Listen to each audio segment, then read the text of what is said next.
So starts the grievance series that I'm going to do for the vlog. Okay, let me start what's going on. I lost my daughter on February 19th, 2012. She was born on February 2nd. She was 17 days old. She was born with a bad heart. She fought as long as she could.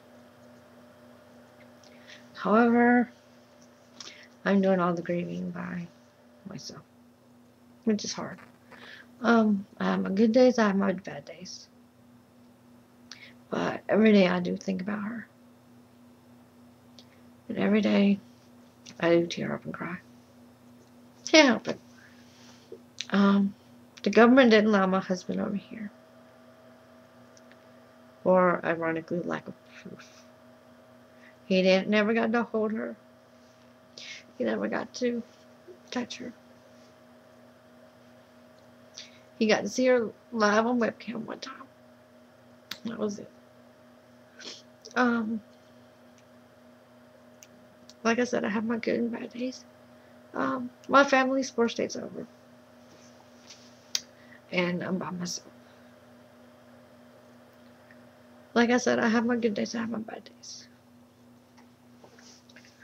Or even the loss of a child. It's the hardest thing I've ever had to do. And so, I do it little by little. She was a beautiful little girl. Everything I wanted. I think if I would have lost her during pregnancy, it would have been easier. But she held on. At least she did wait till her grandparents were down here visiting before she did pass. I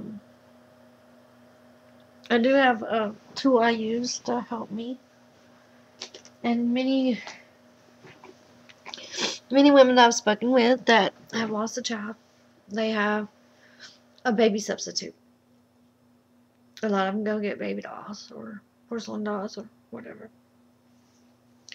to help them. However, I have a bunny. It does wear clothes. When I'm really missing her, I'll dress the bunny to help. It helps a little. A lot of times, I'll be holding the bunny like I would hold her. And this is my coping mechanism. Other women have other coping mechanisms. This is mine. I already had the bunny. I had made it for her. I had made it for her in the hospital. Hi, Devi. This is Mama. Mama loves you so much. You're such a brave girl making it through all these surgeries. Mama loves you so much. Your mommy's little brave girl. Your mommy's little princess. I made it for her the date of her second surgery. And therefore, it's got 11 hearts in it because she was 11 days old. And so, this is my coping mechanism. I don't know what this world's coming to because I went out to her grave and come to find out somebody had stolen a little plaque I put on her grave. It wasn't much, but it had a poem on it and it meant something to me. We've got jerks out here in this world that are stealing from grave sites. But I'm hoping if I do this video series on grieving that it will bring closure, bring comfort to me. That's what I'm hoping. She suffered from a bad heart. She had 2 right atriums. The top part of her heart was 2 right side. So her heart wasn't pumping oxygenated and non-oxygenated blood in different chambers. They were mixing. The bottom part of her heart was reversed. And then the vein that goes around the lungs was going through the liver. So they fixed that. The surgery that started going downhill was when they applied what's called a shunt. A shunt's to help regulate the blood. Problem is, with her being so small and everything, and when they put in a shunt, they can't clamp it down because they don't know how the blood flow will be when the baby wakes up from anesthesia. So hers was too loose. Then they had to open her up and tighten it back down. Well, that led to the first cardiac arrest. Then she had another one 20 minutes later, but that was because she didn't give them time to get her electrolytes right. They honestly didn't have no way of getting them right. They were trying. It was too quick.